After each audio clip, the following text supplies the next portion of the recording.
हम छोटी छोटी बातों पर हंस देते और कभी बिना कुछ कहे भी एक दूसरे के दिल की बात समझ लेते।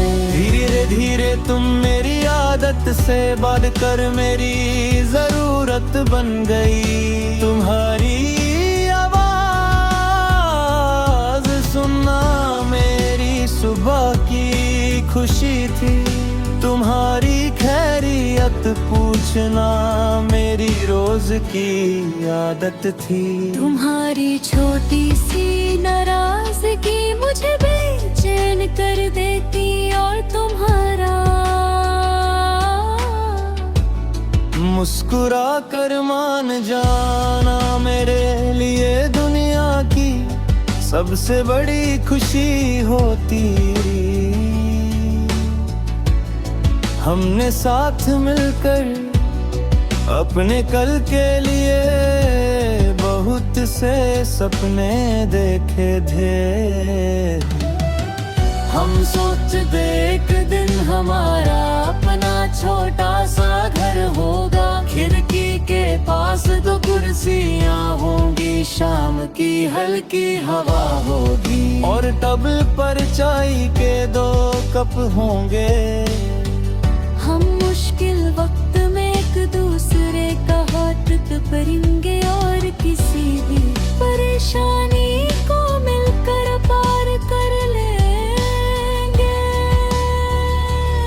मुझे यकीन था कि हमारी मोहब्बत वक्त के साथ और मजबूत होगी, लेकिन जिंदगी ने कुछ और ही लिखा था।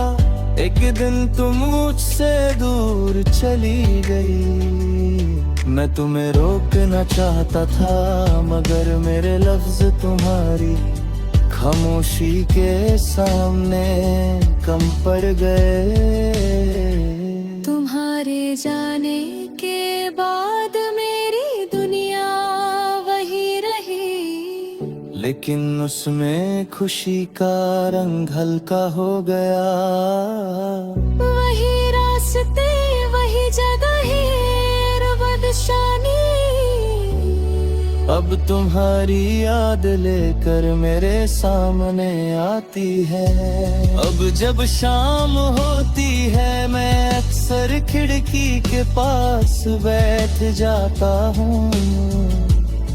आसमान का रंग बदलता देखता हूँ और तुम्हें याद करता हूँ। कभी तुम्हारी पुरानी तस्वीर देखता हूँ, कभी हमारी पुरानी बातें याद करता हूँ। दिल कहता है कि शायद किसी दिन तुम अचानक सामने आ जाओगी और कहोगी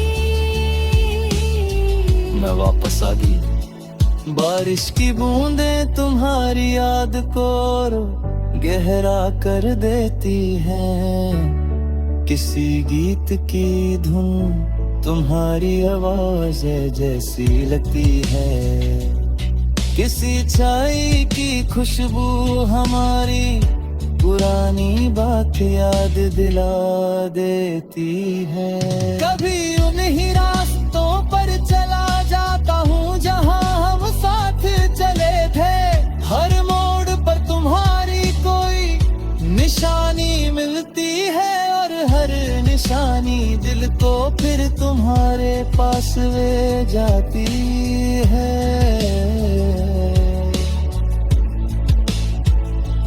रात को चांद को देखकर सोचता हूँ क्या तुम भी कभी मुझे याद करती होगी।